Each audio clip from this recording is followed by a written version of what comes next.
Avant tout, l'échochirurgie, c'est parti de l'échographie. Ça permet déjà de faire plusieurs choses, du diagnostic, ça permet de faire des infiltrations, des gestes basiques comme l'infiltration et même des gestes un petit peu plus complexes comme des libérations neurologiques ou éventuellement des libérations tendineuses dans des contextes inflammatoires et compression tendineuse et neurologique. Donc c'est un bel outil que l'échographie. Il faut rester humble et dire qu'on n'est quand même pas non plus radiologue.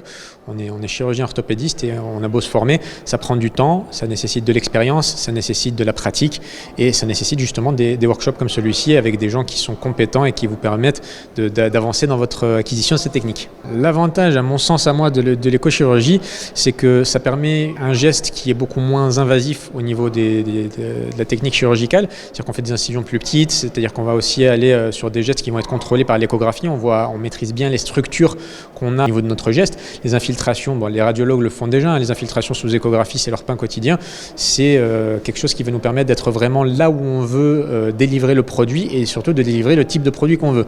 L'avantage de le faire soi-même par rapport à le faire faire par un radiologue, parce que souvent c'est ce qui se passe, on envoie les patients voir le radiologue, c'est que on ne multiplie pas le nombre de personnes auxquelles vous êtes amené à consulter et surtout vous faites le suivi vous-même de votre propre geste, c'est-à-dire que vous assurez votre propre service après-vente quand vous avez fait l'infiltration ou quand vous avez fait le geste de libération sous échographie. Alors les pathologies les plus fréquentes, pour être honnête, c'est aussi les pathologies qui ont un pic de fréquence qui est le plus élevé, donc typiquement le canal carpien, c'est la compression neurologique nerveuse avec le nerf ulnaire qui sont les plus fréquentes et le canal carpien est un candidat excellent à ce type de geste.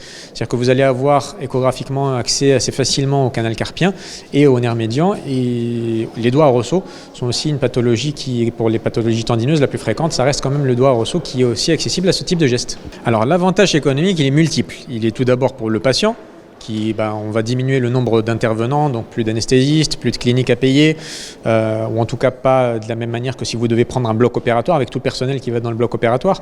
Vous allez avoir aussi pour le chirurgien qui lui va pouvoir récupérer une partie de cette somme-là parce qu'il va investir dans du matériel, il va investir dans une salle pour réaliser ça, pour avoir un retour sur investissement. Et ensuite, vous avez aussi pour la sécurité sociale qui va rembourser le même geste moins cher parce qu'elle ne paye pas justement le forfait structure qu'est la clinique, qu'elle doit à la clinique. Pareil, elle ne paye pas l'anesthésiste non plus.